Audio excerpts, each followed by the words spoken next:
and welcome to this week's AstroloCAST. So we are going to be talking about some awesome energy that's going to be moving in not once, but twice this week. Some high-powered, crazy energy that's going to be important to stay balanced for. I'm going to give you all the tips you need to stay balanced and also warn you about what days are the worst days for you to have a discussion with somebody about anything that you want to end well and where your emotions might be at any given time. So we are going to be kicking off the week on the 3rd and the 4th, in which the energy frequency is going to be very strong in Pisces.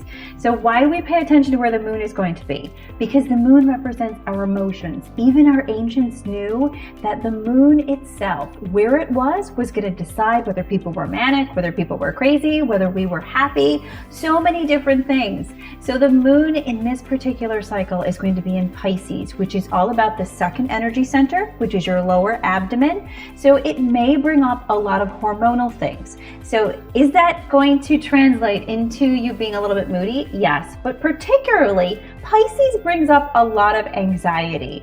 The frequency of it can really make it seem like your mind is racing towards the more negative things. So I really want to encourage all of you to pay attention to that, harness that, and I am going to give you some tips at the end of this video on what to do with that. Also going on when it comes to any kind of Pisces energy is Pisces very much rules both the pineal gland, which is right here. So headaches, if that energy frequency is not quite right, are going to be very expected. And it also rules melatonin.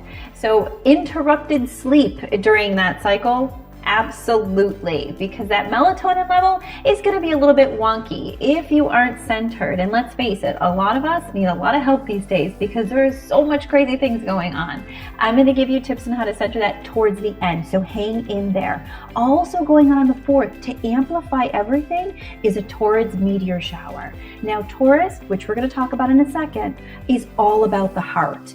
So not the positive parts of the heart, not the Librian side, the love and the beauty. It's about the times you've been hurt and the times you've been really pissed off about it and the grieving that takes place. So if you couple that with the Pisces energy, we're going to be having a world of emotions go on at once. So if you feel that way, like a lot of people tend to feel these frequencies as they move through, it's important to not read into it, to be aware that it's frequency energy coming in, and to make sure you give yourself the self-love you need in order to stay balanced, because that is the true gift of learning how to master your own mental health. Next, we're moving into the 5th and the 6th. And on the 5th and the 6th, we're going to be in line with Aries. Aries is terrifying. It is known as the god of war. It rules the 3rd energy center, which is our ego. It is extremely intense and it can be filled with some really angry, frustrated, aggressive behaviors. So this is not the day that you want to have any kind of diplomatic conversation with anyone that you know, because it will go crazy quickly. Don't beep your horn at people. Don't decide you're going to swear at somebody in a checkout counter. It will escalate quickly, and you having the knowledge about this should be very aware that since you know, then you are in a position where that knowledge is power. Instead of feeding into that anger, take the time to balance it, which I'm going to talk about in just a second here. So take your time to breathe on those days and know that if that really high frustration comes up, throw on some boxing gloves and hit a punching bag or something like that. Go for a jog. Do something that's going to get that energy out productively so that you can remain nice and clear. Last but not least, the 7th, 8th, and 9th, the moon is going to be in line with Taurus.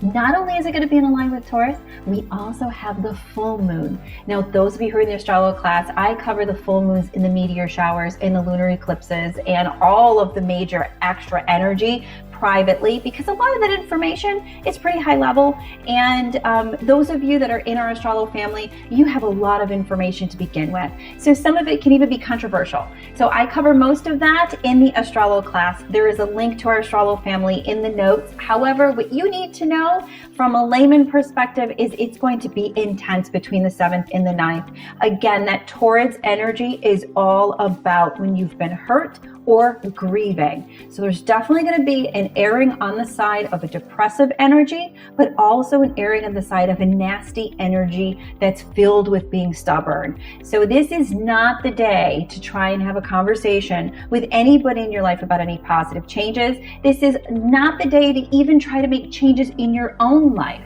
If you want to practice the most self-love, it's going to not occur on any time period with Taurus, because you're going to be geared towards being self-abusive and angry because you are really mad and want to be in a perfectionist state of mind. So to avoid that, I'm going to show you tips in just a second on how to align with all this stuff. But those of you who receive the Astrolo gift bag each month, that Crocon Tree Agate stone right here, one of my favorite stones that I've ever sent out to anybody, this stone is going to be like your best friend. It's going to carry the frequency that you need for that heart chakra to release, so make sure that you keep it on your left hand side.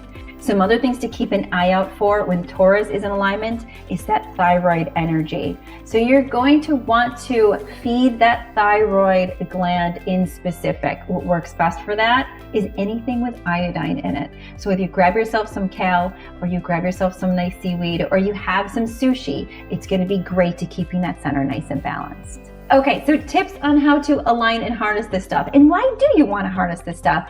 Well, if you harness it, then you have awareness. You have power over it, so it doesn't have power over you. And when we move into some of the alignments that we were going to talk about in just a second, I want you to think of it like turning your body into a pyramid, like the ancient Egyptians used to do.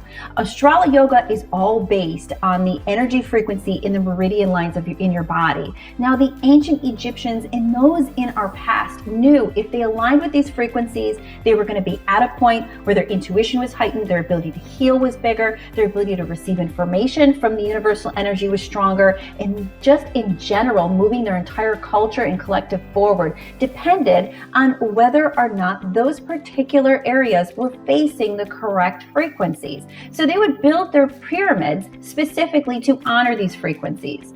The poses that are in Astrology yoga are all about taking the meridians of your body and basically building a personal pyramid. It couldn't be more powerful. So during this time period, you're going to see up on your screen, my suggestions are, of course, the Pisces pose, as well as the Taurus pose and the Aries pose. Those three poses are building a personal pyramid within your being to keep you nice and balanced.